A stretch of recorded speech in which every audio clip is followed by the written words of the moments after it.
Thank you all for coming. This is the opening evening of the Yisrael High, the Story of Jews and Cannabis exhibit.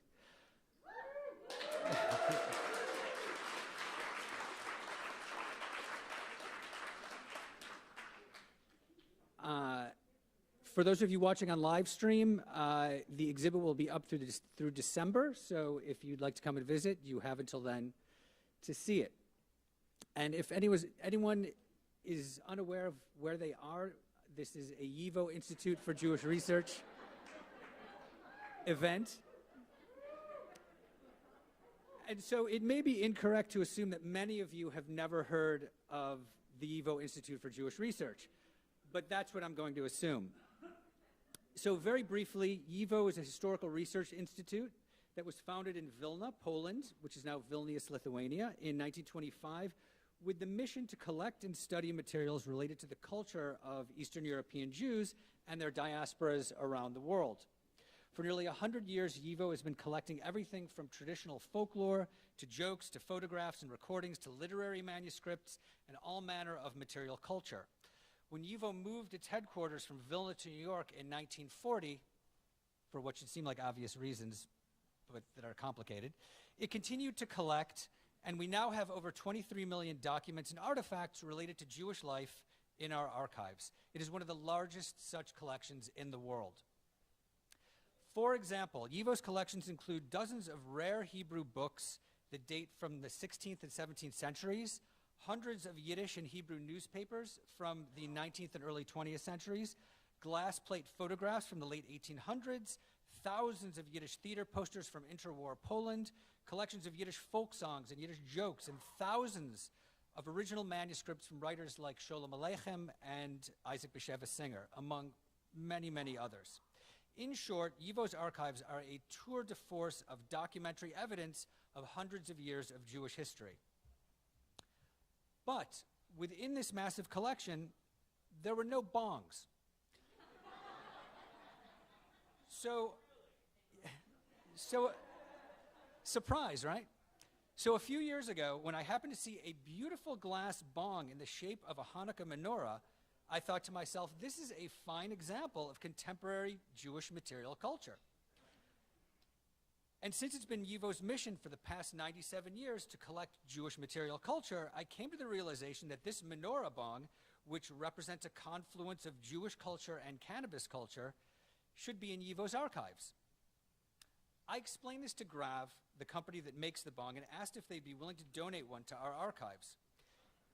They were very receptive, and they made the donation. And once the bong was in my office,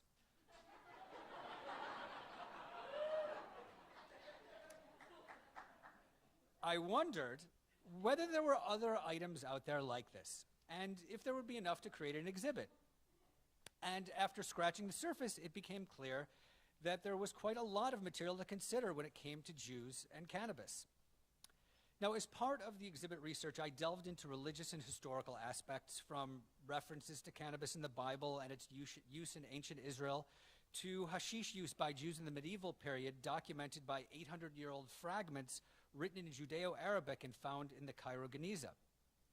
I found numerous Jews active in cannabis science and medicine, among them Raphael Meshulam, the Israeli chemist who first isolated THC, as well as many Jews involved in the counterculture and legalization movements, from jazz clarinetist Mez Mesro, who was Louis Armstrong's personal reefer supplier, to beat poet Allen Ginsberg, to the more buttoned-up advocacy lobbyists like Ethan Nadelman, among many, many others.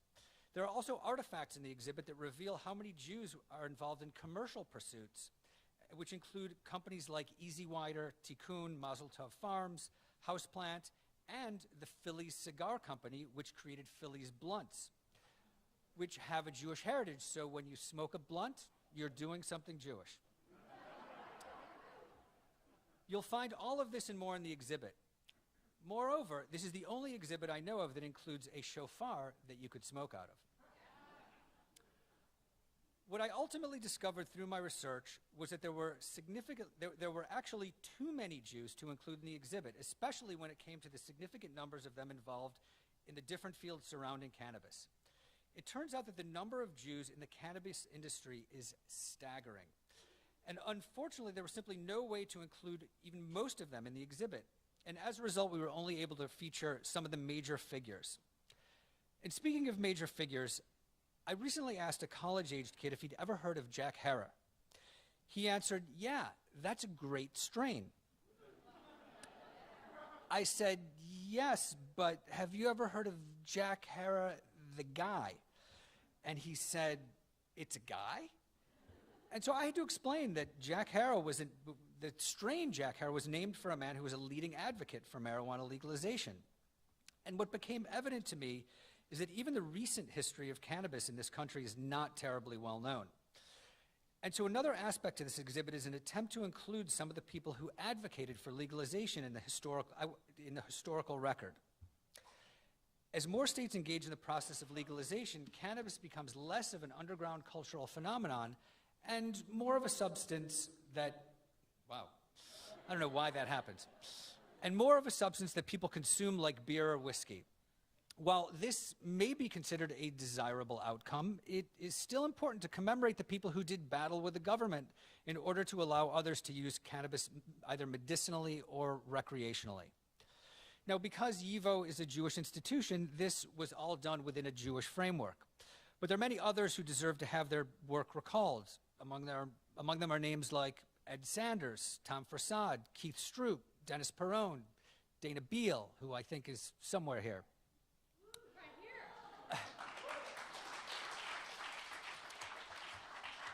This is really just to name a few. And while working on the exhibit, it struck me that a general museum of cannabis could be created that details the broader history of this fascinating plant, the science of it, its various uses, how the government suppressed it and destroyed lives, and how many, many people fought for its legalization. Someone hopefully is working on this right now. Still, in the small Jewish cultural corner that I inhabit, Jews and their relationship to cannabis is a phenomenon that was worth investigating. From the Bible to the present, this exhibit offers a look at the ways in which Jews have used cannabis ritually and recreationally, to the involvement of Jews in science, medicine, law, the counterculture, and business. The exhibit is by no means comprehensive, but nonetheless provides a small taste of what some Jews have done in the field of cannabis. And it's important that this activity become part of the historical record. And along with the other artifacts that you'll see in the exhibit, there's finally a bong in YIVO's archives.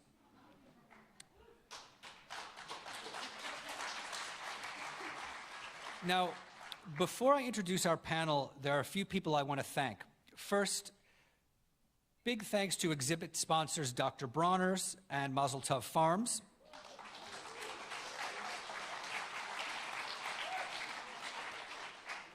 As well as opening event sponsors Jews and Booze, who are out there. They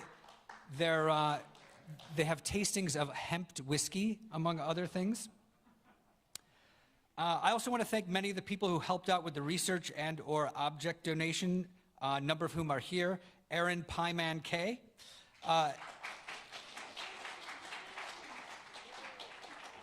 Larry Ratzo Sloman. Malcolm McKinnon. Steve Bloom. AJ Weberman. Ethan Nadelman. Yosef Needleman Ruiz. Jeremy Grant Levine. And there are others, but I could be here all night explaining them. Also, thanks to all the generous folks and companies who donated artifacts, all of which are now part of YIVO's archives. Also, huge thanks goes to YIVO's graphic designer, Alex Brandwine, who did an amazing job with the exhibit. And our merch, which you can avail yourself of after you get out of here. Thanks also to Director of Programming Alex Weiser and Julia Rothstein and Jane Tasinski for organizing the event. And obviously, thanks to you for coming out. Now, we're about to begin the panel, but I just want to know that when it's done, we'll have some drinks and snacks outside. Ed Rosenthal will be signing books, and a number of people will be selling merchandise. If you haven't yet, take a look at the exhibit. It's sort of around the corner. And lastly, the annual NYC Cannabis Parade and Rally is this Saturday. Some of the speakers include Ed Rosenthal, Ethan Nadelman, Aaron Kay, Michael Bronner, Aaron Ganuth, and a slew of others, so check that out if you are interested. Okay. Finally, our panel. Immediately to my left, Ed Rosenthal is a leading cannabis horticulture expert, educator, and legalization activist. Reverently given the nickname the Guru of Ganja by High Times Magazine, Ed has propelled the effort to legalize marijuana, leading the movement to grow your own for nearly 50 years. He's the author of over a dozen books on cannabis advocacy and horticulture.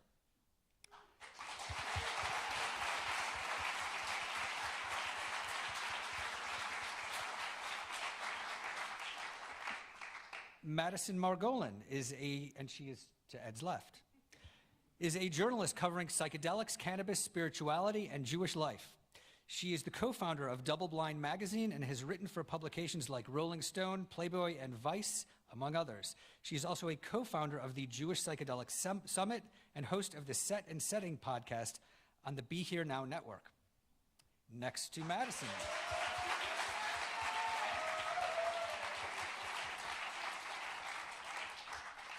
Next to Madison is Adriana Kertzer. Adriana is a Brazilian-American founding partner at Plant Medicine Law Group, a psychedelics and cannabis law firm. She runs Jew Who Tokes, an Instagram account that explores relationships with cannabis and psychedelics in the Jewish community, which I suggest you go to and perhaps submit your photos and bios to, if that's of interest. Adriana also leads the interfaith working group Faith and Psychedelics and is on the board of Doctors for Cannabis Regulations.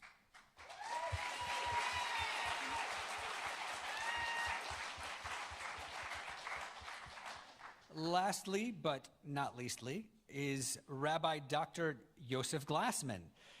Dr. Glassman, Rabbi Dr. Glassman, is a board-certified physician in internal medicine and geriatrics and a specialist in Jewish cannabinoid therapeutics. After his fellowship in general internal medicine at Johns Hopkins, he taught clinical geriatrics at both Tufts and Harvard Medical Schools. In addition to serving in the IDF Medical Corps, Rabbi Dr. Glassman is also known for his work in integrative geriatrics and cannabinoid therapeutics, and is also a certified moil. So, if you need that, it's available.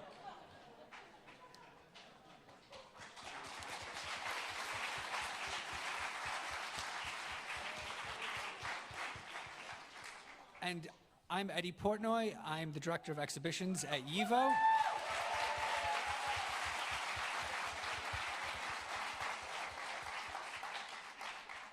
And I'm not that interesting. Okay. All right, so everyone on this panel, welcome everyone. Everyone on this panel is involved professionally with cannabis in different ways. What I'd like to start with, and I'd like to start with Ed, since he's next to me. Can you tell us how it came to pass that you got involved professionally with cannabis, and whether the fact that you're Jewish intersects in any way with that?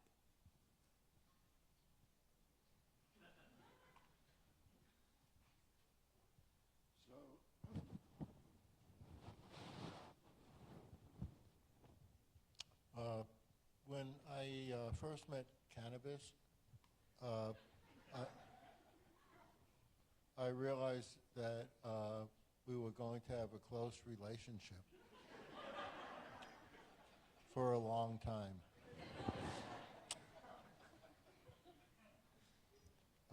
So far, I've used cannabis for a third longer than I've been married. So naturally, having had an interest in horticulture and botany from the time that I was 8 years old, and collecting the first seeds from different flowering plants at 10 years old, taking classes at the Botanical Gardens while I was in junior and high school. Actually, with a close friend who's here tonight at one point. And so all of those things combined, that when cannabis came complete with seeds, which was Mexican and Colombian, I decided to see how they grew. And I had a spare bedroom, pretty unbelievable in New York City, but true. And I decided to have 60 roommates rather than just 2. So it was 62 roommates. Most of them were there temporarily. And from that was my first experience with cannabis. And then I decided, well, this was such a great situation that other people should be aware of it. And so I started making little grow tents so that people could grow their own. And then at that time, Rolling Stone had local editions, and the New York edition of it, the New York Flyer, featured my little enterprise, everything but the seed. And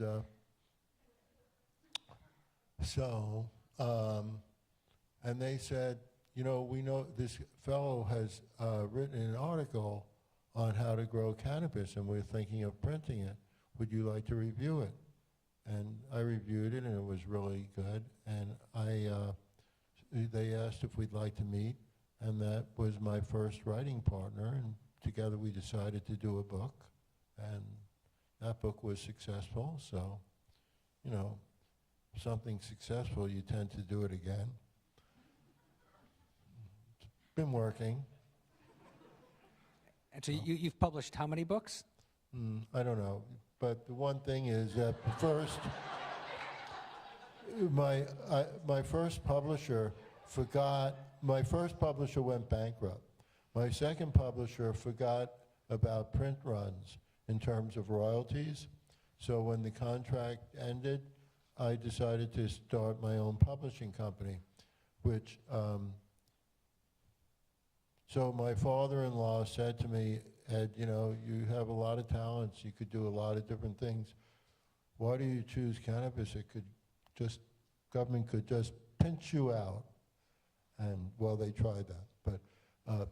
But then I went on, but he should have said to me, Ed, why are you involved in publishing?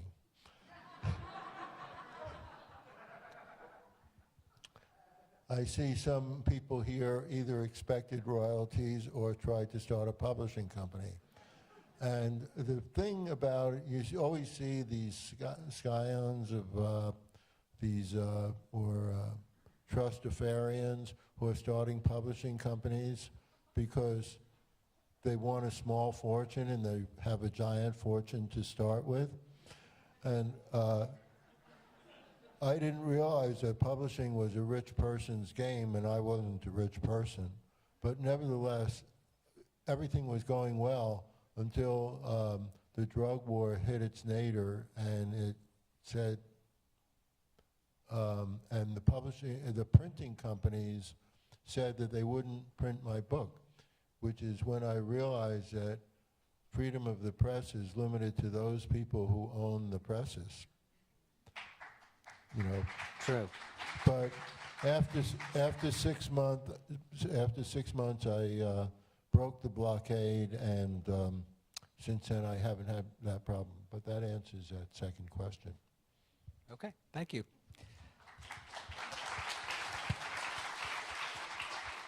All right, Madison, do you need me to repeat the question? Or Same question? Same question, yeah. So how did I get, is this thing on? Yeah, okay. How did I get involved with cannabis, and how is it related to my Judaism?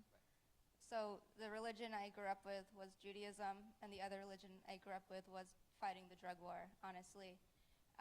My dad's a criminal defense lawyer who specializes in cannabis cases, and so he's been at it since the 60s. And so it really raised us with cannabis legalization as a family value. So I didn't think I was going to really get into the cannabis space. At one point, I thought I was going to go to law school and do the same thing my dad and older sister both still do, which is cannabis law. And I decided through a series of family events and family court that I didn't want to be a lawyer. I wanted to be as far away from the legal profession as possible. And so I said, okay, now what am I going to do? And so I kind of got into journalism school by accident. I started applying to grad schools all over the country and got into Columbia J School. And while I was there, and this was back in 2014, 2015, New York was getting ready to legalize medical marijuana. And, coming from California, I knew sort of a lot about the California landscape as far as legalization went, but I had no idea really what was going on in any other state. So I thought this would be a fun story to pursue. And so I started really, in journalism school, looking into New York's legalization process. And that landed me a gig with the Village Voice after I graduated, following New York's process to legalize medical marijuana. And I got to actually profile and sort of become, at the time when I was working at the Village Voice, close with Richard Gottfried, another cannabis Jew who has championed the New York medical marijuana program for 20 years or so before it actually passed through the state legislature. And so following that, getting to know more people in the cannabis industry, having left California, I was seeing all these people who are Jewish involved with the industry. I could go to a cannabis conference and there could be a minyan, and it was just very, I felt very much at home. And I started saying to myself, well, why am I seeing so many Jews here? Am I just noticing them? Am I just a magnet for it? I remember in college, I was part of Students for Sensible Drug Policy, if there's anyone in the audience yet. I went to a Drug Policy Alliance conference, and of course, in the entire conference, the two people I made friends with were some guy named Rafi and something else from New Jersey, the two yarmulke-wearing dudes in the audience. So I was really noticing this was just coming into my life, and I started, having lived in Israel, kind of just really started investigating all these various reasons for it. So having to do with Jewish trauma, this joke of quote-unquote Jewish anxiety that has a lot of, I'm sure we'll talk about this more throughout the panel, but really kind of seeing why my own family and so many of my friends were gravitating toward this.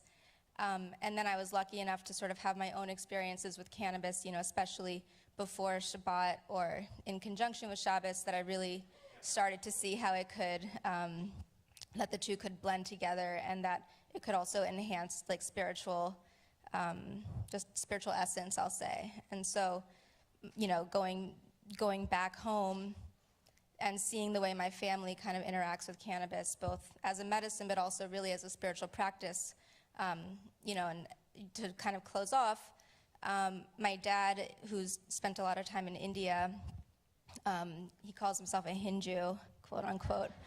A lot of his community they're Shiva devotees, and Shiva is the Hindu god of destruction, and my dad likes to say destruction of the ego, among other things, and mind-altering substances and yoga. And one of the sacraments of Shiva is cannabis.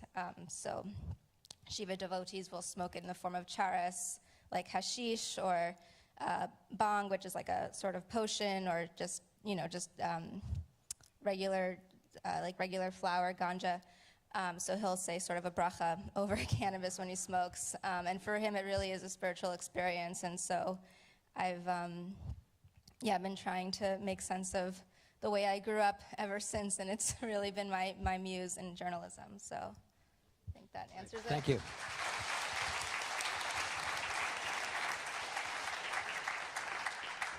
Okay, Adriana? If there's anything called blue blood in cannabis and psychedelics, it's Madison. So I'm Adriana Catsid, or Adriana Kertzer, and I'm going to answer Eddy's, I'm Texan Brazilian, but I'm going to answer Eddy's question a a little bit backwards, which is that my day in and day out is I am the co-founder and co-owner of a feminist Jewish cannabis and psychedelics lawyer. And I have the great honor of working every day with this fabulous woman here who's holding a phone, Hadass Alterman, born in Jerusalem, Latin Jewish father, Afghani Israeli mom. And it really is like every day's a synagogue. And we launched during the pandemic, and we grew during the pandemic, and well, we're still in a pandemic, but it's really been fascinating to see how, as a business in the space that is woman-owned, doesn't work on Shabbat, how being Jewish and then choosing to be publicly Jewish in an age of rising anti-Semitism says something. And it's even worse if you're feminist. I mean, fuck. Like, you're like all the least, all the least favorable things in one package. But I guess for me, I'd always enjoyed cannabis, independently, kid growing up in Brazil, but I wasn't a cannabis feminist, which means I didn't buy my own shit. I always had to wait for other people to buy it, and then I'd smoke it. So, lesson number one, buy your own shit. But after I wrote my first book and kind of went around the world, I'm a lawyer, but I'm also a design historian, and I went around the world and gave lectures about it. It was about the use of references to the Brazilian slums to brand luxury items as Brazilian. So went around and talked about that, and then I was like, well, what am I gonna write about next? So I kind of licked my finger, put it up in the air, and I saw that the aesthetics surrounding cannabis were changing. Packaging was changing, photography was changing, naming was changing. So it's like, okay, well, I'll write my next book about the changing aesthetics of the cannabis industry. Publishing was dying, as Ed just informed us. And above all, what ended up kind of bubbling up as I was trying to write this serious book proposal about the changing aesthetics of the cannabis industry, I just kept meeting Jews. And I went to Brown University, I was a Judaic studies major, and I was like, I should have been a rabbi. I ran away from that. But the Jews keep coming back. And just one night, I was like, fuck it, the publishing industry is dying. I'm never gonna get this book published. And all I'm gonna do is talk about Jews and cannabis. So I started a little rink-a-dink Instagram called Jew Who Tokes. It was Jews Who Toke, but because of the politics in the Jewish cannabis space, that domain got stolen from me. But anyway, long story short, it just started becoming a thing. And so nowadays, some of my best friends are Jews who smoke cannabis. And then professionally, I get to talk about it ad nauseum. And then I shut down for Shabbat and light up.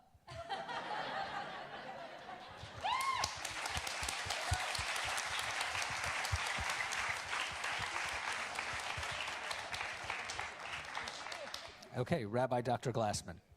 How does Judaism come into your life? Well, yeah, I have to say that cannabis certainly saved my spiritual life. I grew up secular, not religious at all, and I would typically avoid cannabis in high school as a nerdy kid, studying all the time, and said, no, even though my sister was very well advanced in the field, and my younger sister, and my aunt, and I found out my grandmother, too, on my mother's side. That was the Turkish side of my family. I don't know, maybe it came from Turkey, I don't know. In any case, I avoided it until college, and then it became an intimate part of my life. But more in medical school, I would say, where I was living in Northampton, Massachusetts, in sort of an artist's colony, and doing like naked parties and yoga in the fields and all kinds of things, along with the cannabis that would go with it, of course. And it finally opened me up to this idea that there must be some sort of infinite universal unity, right? Isn't that what cannabis does? And as I thought more about this ineffable, unnameable, not seeable unity that cannabis opened my eyes to, I realized, I think that's what Judaism says, doesn't it? That's what Judaism says. It's sort of an infinite unity that's bringing the whole world together. And that's how cannabis, brought me back to being a Jew, let's put it that way. So later on, fast forward 10 years later, I'm in synagogue, and studying and learning about the laws of Shabbat, candles, and what you can use, what you can't use. And I stumble upon the word cannabis, just in Hebrew, kuf nun bet vav samach, and I said, it says this is the wick of choice for lighting Shabbat candles. And I said to myself, is that the cannabis? It's spelled exactly the same way.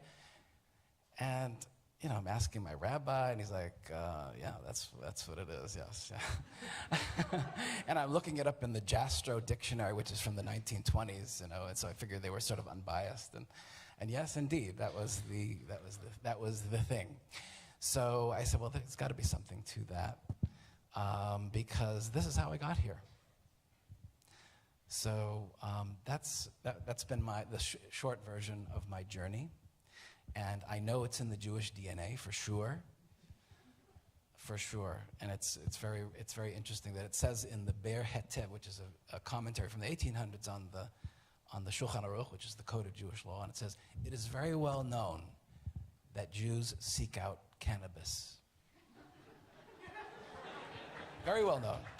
It's true.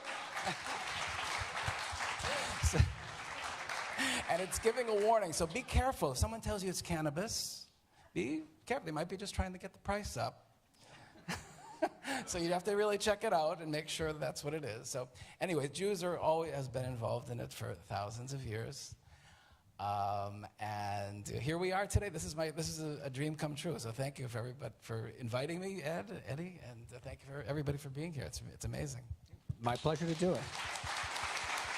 So I think that, especially Madison and Adriana touched on this point that there are a lot of Jews involved in cannabis. I think, Ed, you've been involved the longest of any of this panel. But why is this? Well, I have a theory about it. So, for thousands of years, Jews have been called. And that is, for instance, a Holocaust. And it was much more, if you were bright, you were much more likely to have gotten out of the Holocaust than if you were ordinary. And that's happened to Jews thousands of times, or hundreds of times, thousands of times regionally, and hundreds of times over the last 2,000 years in different places. So, when you go back to the Romans, they make a provision that everybody should practice the Roman gods except for the peoples of the book. And Jews are one of 2 or 3 peoples that are mentioned. And then, recently, there was an ancient shopping list that was found on papyrus.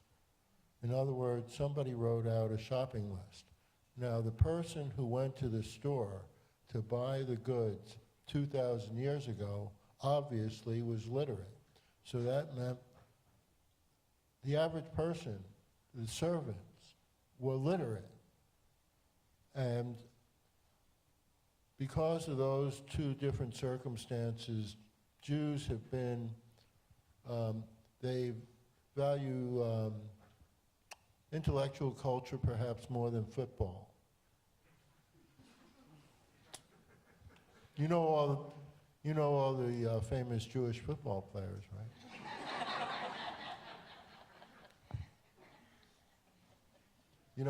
Jews basketball was invented in YMHA, and you know all the Jewish basketball players.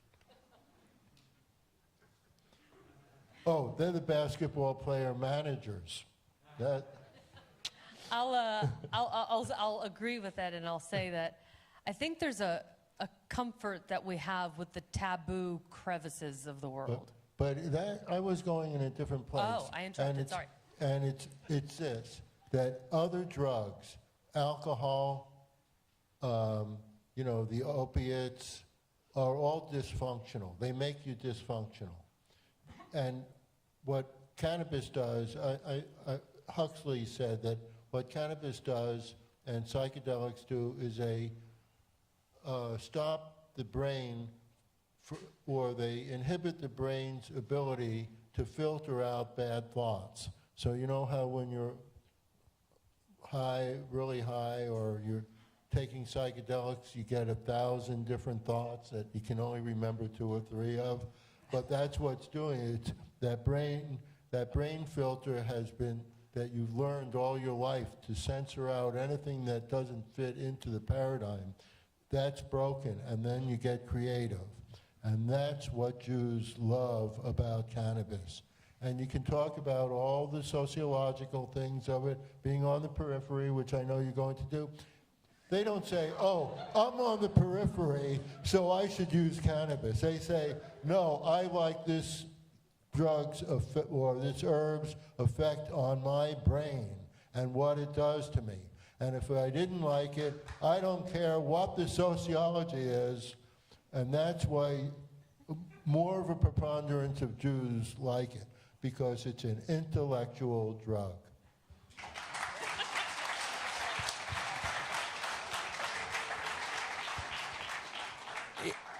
Interesting, plausible theory. Madison?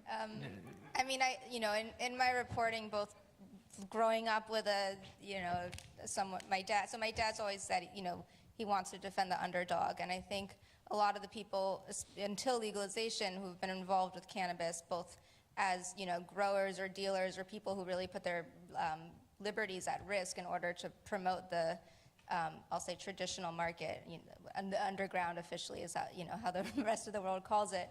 Our underdogs are people who have been in jail, and I think Jews can relate to that underdog mentality. Just throughout history, we've been sort of, as Adriana said, it's in some ways taboo even to be Jewish, and it's taboo to be a cannabis consumer, and so there's a lot of parallel experiences, I guess. And I think it's not enough to say just like, the taboo crevices of the world. There's almost like another side to the same coin, which is on one hand, this openness to what is taboo, and on the other hand, at least I can speak for Ashkenazi, Ashken-normative families, it's like the famous, well, what are you working on at the family dinner table, Hanukkah, Pesach, gathering, where there's almost this expectation of innovation. So it's like on one hand, you're not invited to the country club, so all of those kind of like social norms, pressures, many of us were not as beholden to them. And on the other hand is this real expectation of how are you innovating, what are you discovering, what are you building, how are you innovating? And all of a sudden, what is taboo is ripe for innovation.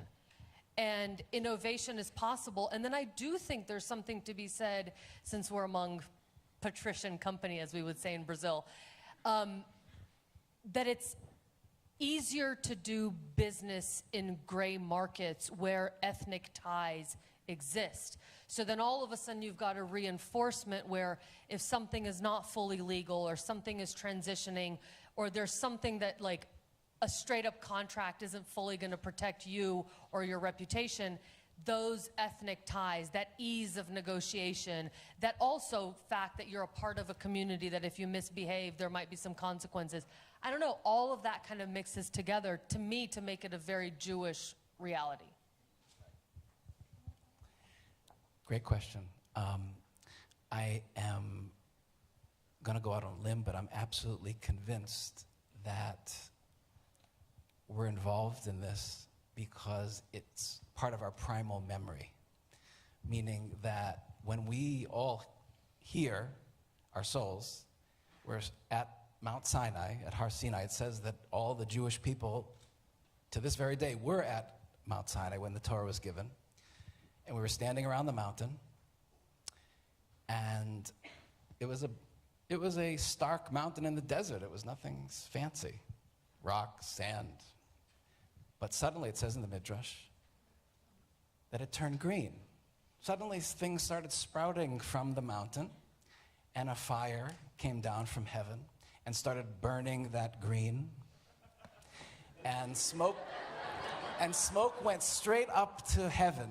Smoke went straight up. This is from the Torah. This is not Kabbalah even. It says went straight up to heaven. And suddenly all the Jews started to hear the colors and see the sounds. Hear the colors and see the sounds. And it transformed us. It transformed us to who we are today. That's who we are. We hear the colors and we see the sounds. And not that cannabis does that per se, but I'm sure it's part of it. I'm sure it's part of it. It is who we are, and we're thirsting for that again. We're thirsting for the smoke rising and being part, and having that being part of our spirituality. It's so gone, it's so lost, it's not there.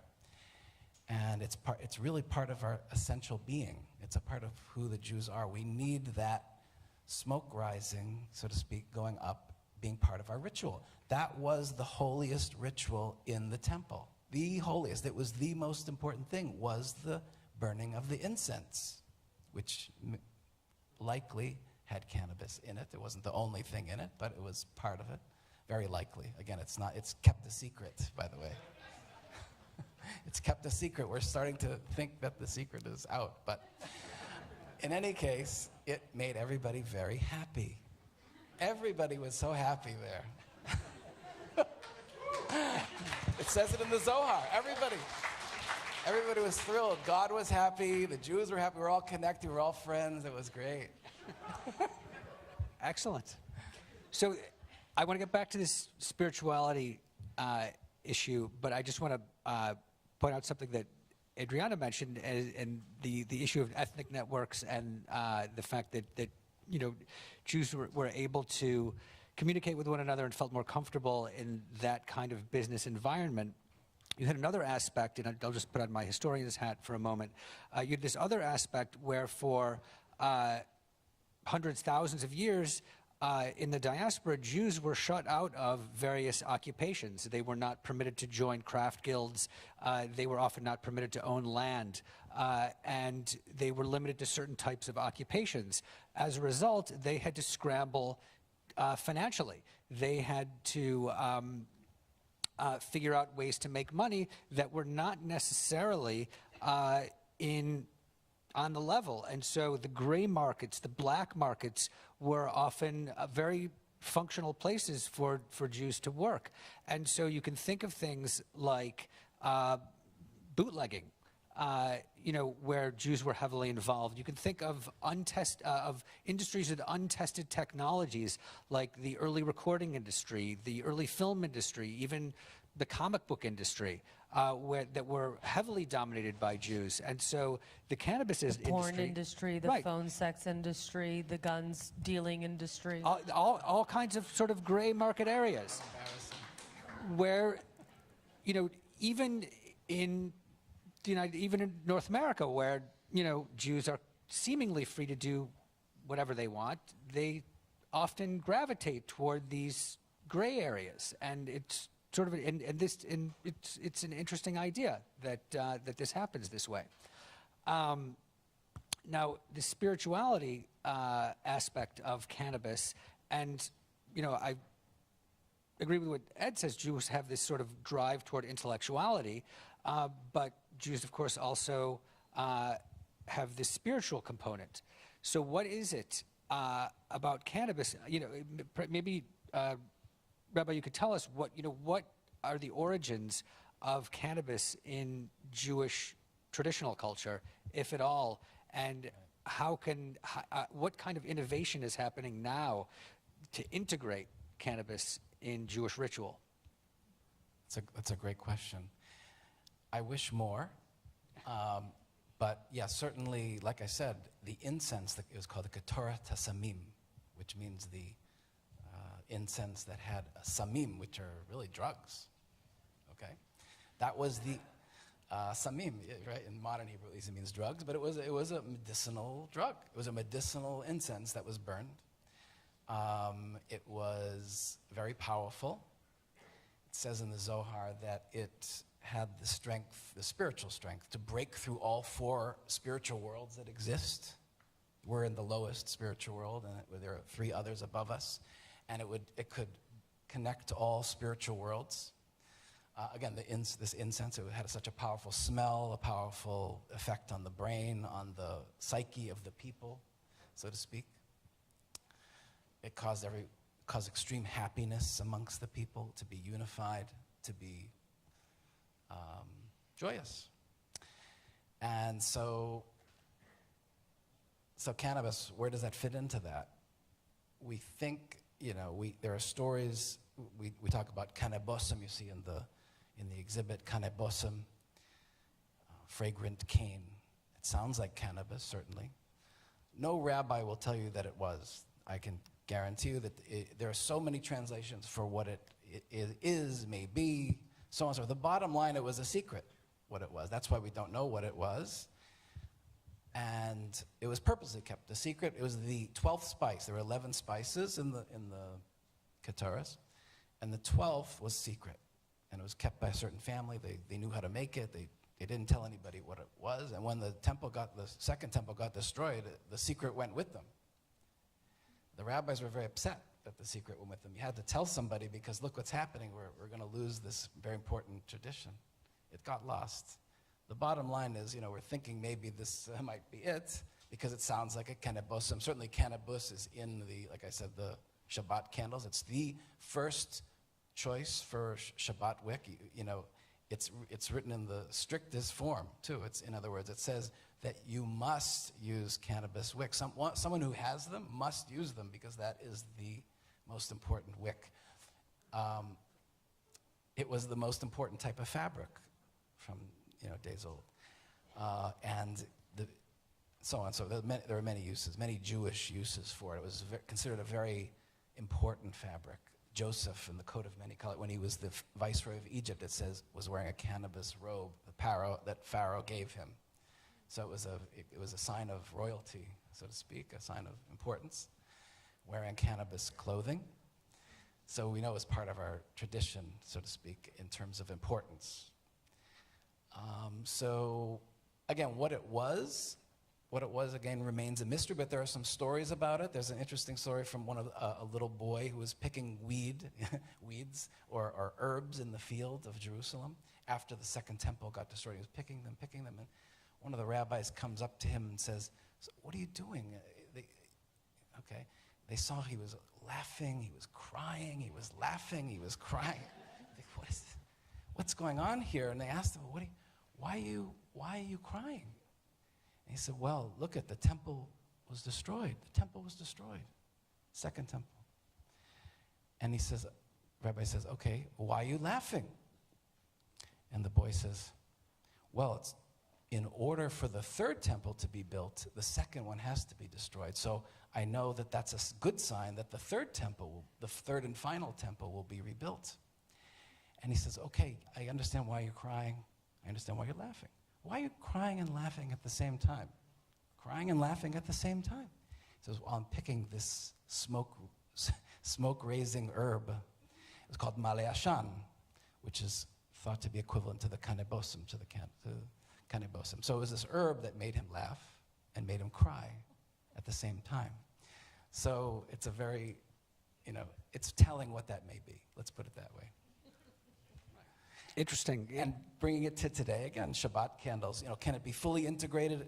Not until we have the third and final temple. And then it will be fully integrated into our lives, into our ritual. In our homes now, certainly cannabis by itself can be brought into the Shabbat table. There's no, or Purim, Purim, for sure. Why not? Right. Well, we in the exhibit we have two Haggadahs for Passover that integrate cannabis into the ritual. So this is certainly a possibility. Have any of you done this, or is this something you plan to do? Don't limit it to Passover. Is there a way to integrate cannabis into Jewish ritual? Sure. So a lot of my writing is at the intersection of Judaism or Jewish experience and psychoactive experience, psychedelic, entheogenic, cannabis, whatever. And I often say that Judaism itself is sort of the set and setting to have an altered state. So on Shabbos, you're kind of in a different state of mind, and I think all the Chagim as well, Purim or Pesach or whatever it is, you're kind of entering into a different type of consciousness, a different flavor of consciousness, I'll say. And, you know, if you're practicing and you're doing everything to sort of engender that consciousness, even without the external and theogenic helpers, you know, I think that's possible, but I think a lot of people really do struggle to kind of connect to that, you know, spiritual ethos, and whether it's cannabis or another type of entheogenic aid, I'll say, you know, I've interviewed so many people who have said to me, like, once they incorporated, whether it's cannabis or acid or whatever, into their lives, they're like, oh, like, now I get what the Baal Shem Tov was talking about, or now I get what the point of, you know, this kind of mental experience is about.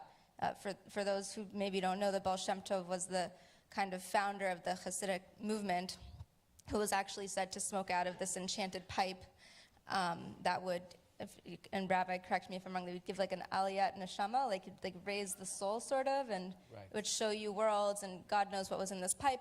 But, you know, I think there's precedent for, using cannabis as a way to kind of get there. And the other thing I'll say is, having also interviewed tons of rabbis and whoever, it's like, if you're high and then you incidentally start davening or praying or whatever, that's one thing. But there is some debate about whether you go into a prayer experience with a high state of mind. You know, there's an idea that you kind of want to go into it, you know, like clear-headed. So there's debate around that, and yeah, I'll I stop guess there. that's where edibles come in, because an hour later, Right. you're in the middle, and you're like, oh, okay. Elal has just taken off. I want to piggyback on what Madison said, and I think that, you know, those of us that grew up either in the diaspora or in the United States with a version of Jewish education that is the result of the Enlightenment, that is the result of so many historic movements and moments that stripped Judaism of its mysticism for countless reasons. To fit in, to belong, to not be so scary, you know, the academics can debate. I think that we can all agree that just showing up at shul, Yom Kippur, and Rosh Hashanah is a drag of an experience. It's hard to get into it. And, you know, Shabbat being forced upon you as a set of rules and regulations also is kind of hard to get into the groove of. And so in a way, I almost see particularly cannabis almost as this very modern day necessary supplement to the type of Judaism that we have available to us today. I also find it particularly interesting to see the number of Jews that I meet that are seeking spirituality in other corners, right? They're creating communities that are supposed to be communal and have a shared vocabulary. They are gravitating towards, you know, whether you want to call it cults or this or that, whatever. I find it fascinating to see how much knowledge can be rediscovered in our own tradition, perhaps through these substances. So there's a real kind of, I think, revolutionary, I don't know, I just have more in common with Chabad than I ever thought. You know, kind of like, hey, come back now. And if it means like spreading out a few joints to get people to come in, why not? You know, like, I don't know. I think Chabad does that. I'll be out in the corner with them next year. Thank you. So Ed, it just strikes me that as a, as a botanist, as a scientist, that I'm just asking, I don't know if you're spiritual in any way, or if, this, strikes a chord with you, this sense of spirituality. I would have liked to have been a fly on the wall at the bar mitzvah of Ed Rosenthal in the Bronx. I can't imagine what that was like, but, does any of this strike a chord with you? Well, I had debates with my Hebrew school teachers that left the rest of the class in a quandary. But I think that, I know this isn't going to win me a lot of friends here, but I think that anybody who is a serious religious Jew and who has thought about it has to be an agnostic. And nobody knows. Did we pick the right one? So nobody knows, right? Maybe we're just compost.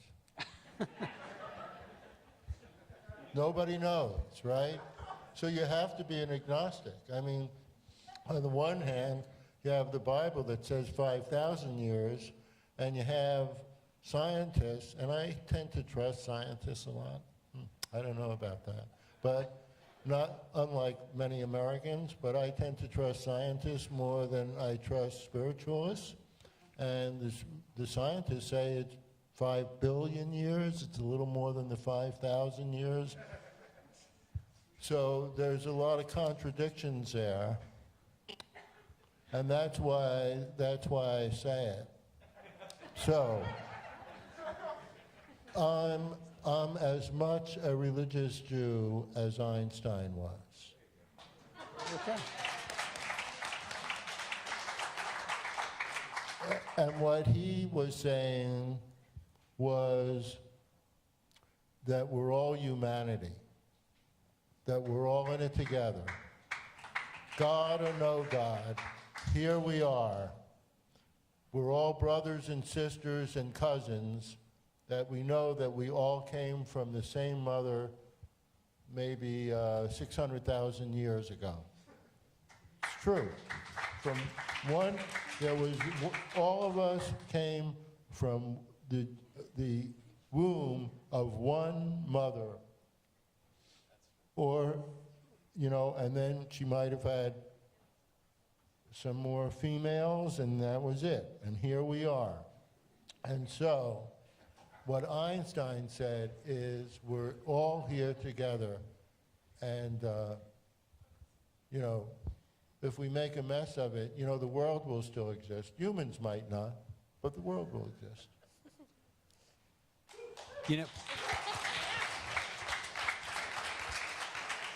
I feel like that's some variation on your bar mitzvah speech. Maybe not, I don't know. It was an unusual bar mitzvah speech. I think the Hebrew school was happy that I was graduating. Seems possible. So I think we may be able to have some time for questions. Are you guys willing to take questions? Alex is going to walk around with the mic. If anyone has a question, for any of us, feel free. We'll start with one question from online. We've got over 200 people watching online. So, Oh, wow. so hello to all those folks and more folks out in the lobby. We're at a capacity in here. But here's a softball to get started. What's the bracha you use when you're lighting up a joint?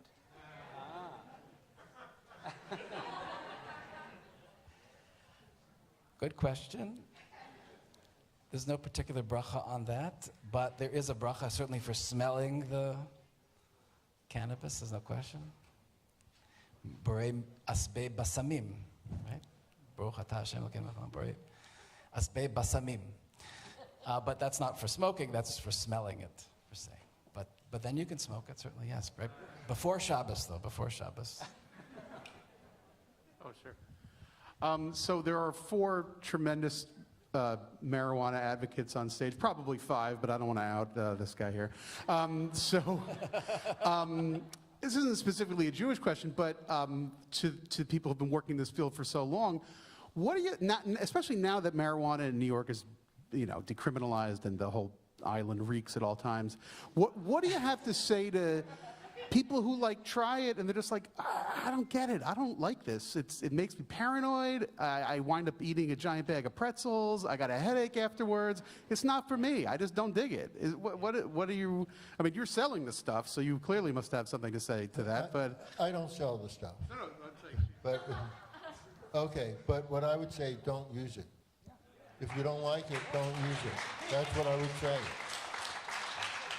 You know, like, if you don't like avocados, don't eat them. But I do think, just like everyone needs a rabbi, that person might need like a ganja rabbi, meaning there are so many different ways to enter the world of cannabis. Different delivery methods, different strains, different settings. Cannabinoids. So many different cannabinoids, so many different permutations that I think that like everybody has that story of like the dosing, the place, the everything being wrong. But then many people have that friend that was like, well, hold on. Let's do it in this place, in this way, with, this way. And I think magic ensues. I don't know. I think that's liberal guilt. Everybody, I'm not going to be satisfied until everybody enjoys it. So if somebody doesn't like it, they shouldn't use it. I think you're advocating for healing, basically. In other words, I think the brain, does benefit from it for everybody, really. So I think that's what I'm hearing from Adriana. So thank you for making me Yes. more poetic. no, I mean it's something that does have to be explored. It's something. It is preventive medicine. It is healthy for the brain. And so, obviously, So wait a second. yeah. In the Do you right have a food that you don't like? a food. Yeah. Oh, sure. Okay. What if I said, you know what, I'm going to make you like this food, Okay. Yes. right? Yes. I Like hear you. borscht. I hear you. Okay. Or Like, gefilte. Borscht is so good. like borscht, listen, you have to have this borscht. I'll put some sour cream in it and you'll love Must it. have it. That's right. Okay. But there's a difference between a food, although fruit has some medicinal qualities too. But this is a medicine that is preventive. So it's like saying you The should thing take an is, aspirin every day. It's not preventative if you don't feel good using Right. it. You're right. You're right. It has to be the right quantity, the right amount. No. If you don't like using something, my advice is no matter what anybody tells you, don't use it. Let's get past this. If somebody doesn't like to do something, if it affects their brain in such a way, you know what? My son doesn't use cannabis at all. Okay? Certainly He that's doesn't true. like it. Sure. I never tried to force it on him. Shouldn't force. Okay? That I agree. You think Not I to should force. try to force it on him? No, And say, that's not what I Listen, meant. you try it again, you'll like Just it. inject- You'll like it. No. So this is liberal guilt trying to make sure that everybody understands Enjoys. that it's the greatest thing in the world. And, if somebody doesn't like it, I they think shouldn't use it. I think the only thing to force is the realization that it's not such a bad thing. That's the really thing to say to They're society. not saying that. They're not necessarily saying that it's bad. They're just saying they don't like it. Okay, fair enough. Eddie, you succeeded we're- in putting 4 pro-cannabis Jews on the stage, and we still disagree. Listen, You succeeded. listen, there's always the synagogue you don't go to.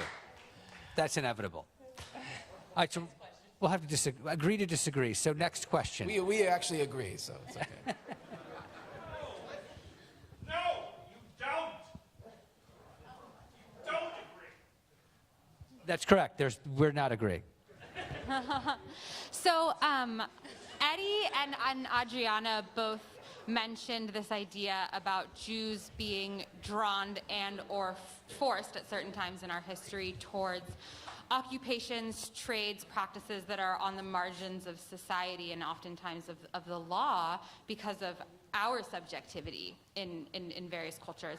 And one of the things that brought up for me, particularly when you, Adriana, mentioned the recording industry, was the overlap that Jews often have in that experience with Black Americans.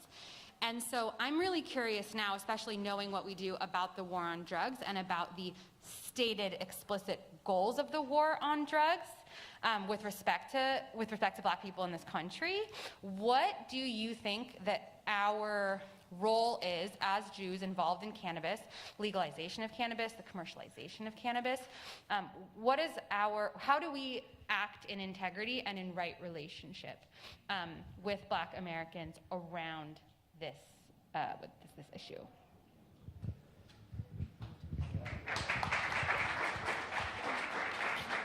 So I think that that's a really great question, and it's interesting to think back to the beatniks heading up to Harlem to listen to music, to smoke up, Mesro giving out joints, and to just remember that there were these moments and constant moments in history where Jews and Black Americans kind of came together around this plant. But I think we can't talk about the current moment that we're in without acknowledging that Jews often pass as white, whole complicated issue over there, put a pin on it. But the fact that we often pass as white means that we carry this interesting responsibility in this phase in history where things are legalizing. I think the conversation is very complicated about Jews and whiteness. Obviously, not all Jews are white. In different moments of history, we have been othered in different ways. But I do think that even if Black Americans and white Americans, white passing Americans, consume cannabis in the same amounts, we all can agree that the consequences were much greater on one side of that equation. So I think that as New York legalizes, as different states in this country legalize, we have to continue asking ourselves, what role can we as Jews in this industry make tikkun olam part of our approach to legalization? And I think that that's a complicated question that different people can answer on an individual consumption level and on a macro political business level as well. But I think correlating tikkun olam with one's approach to cannabis is a really good place to start, at least kind of dealing with that difficult history. You know, I could just add that when I was curating this exhibit, and I mentioned at the outset that this was done in a Jewish institution, and this is an exhibit on Jews and cannabis, I also thought to myself, you know, could you do this in other ethnic institutions? And, you know, I mean, the immediate thought that came to mind is if you did this in a Museum of African American History, it would be a vastly different exhibit.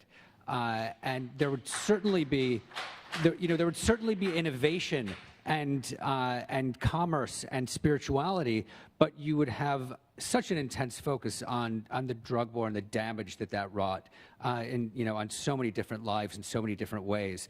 And so, you know, I felt fortunate that I could showcase, you know, the history and the people that I did showcase in the exhibit, but I also felt a kind of tinge of guilt that, you know, other ethnic groups, Latinos, African Americans, couldn't do this in this way, but should have exhibits of this kind because all of this needs to be exposed in some way.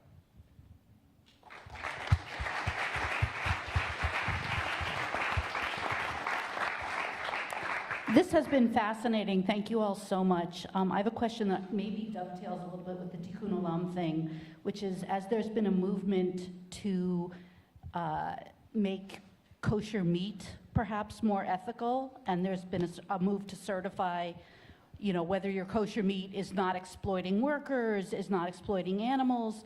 I know a few years ago there was starting to be a movement of rabbis wanting to offer a hechsher for pot. And is that still a thing? Are there rabbis who do that? Okay, yeah. Well, pot itself doesn't need a hechsher per se if it's a medicinal. No, it would be the ethic, you know, Yeah. just as the ethical Yes. kashrut thing. It's, you know, because there Right. are a bunch of rabbis who do it, but I don't know if it's a movement that's growing. Oh, yeah, that's a good question. I think, look, if there's a cannabis edible product, that might require a hechsher. There are organizations out there that do certify different cannabis products or flour according to certain regenerative agricultural standards. Sun Plus Earth, I think, is one of them. David Bronner here can rep for that a little bit.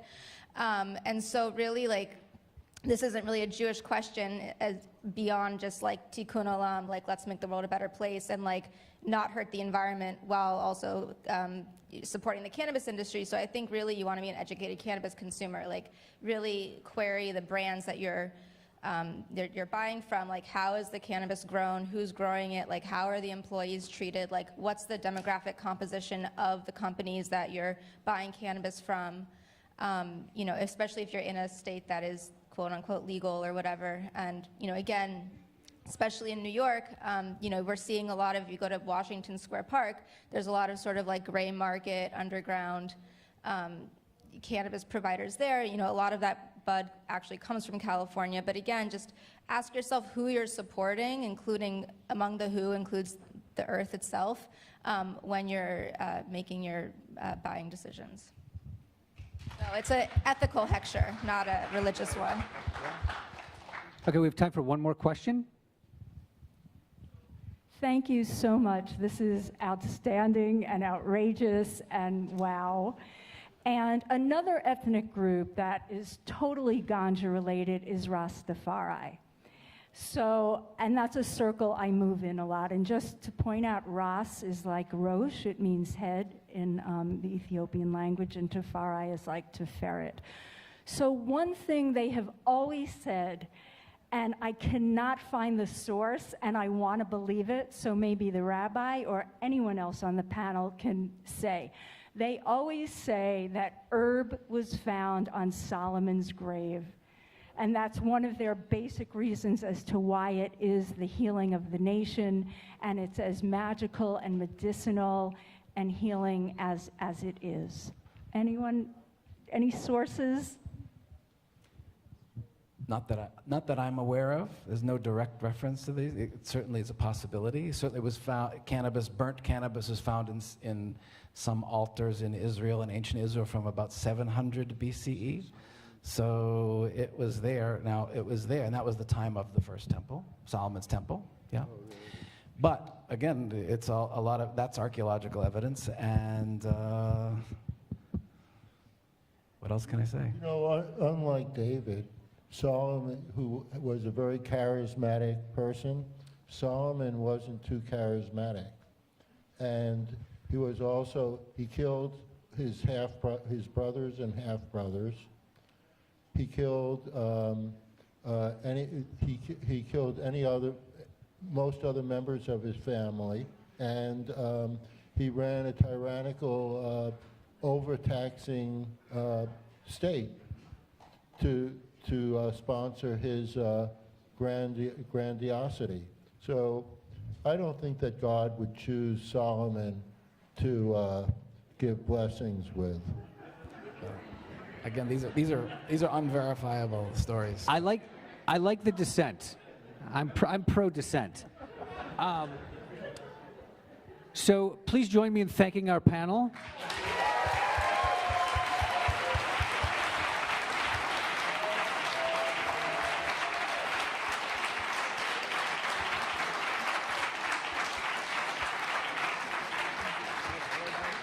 And please join us outside for drinks, some food, and some merch and conversation. Thank you so much for coming. Thank you.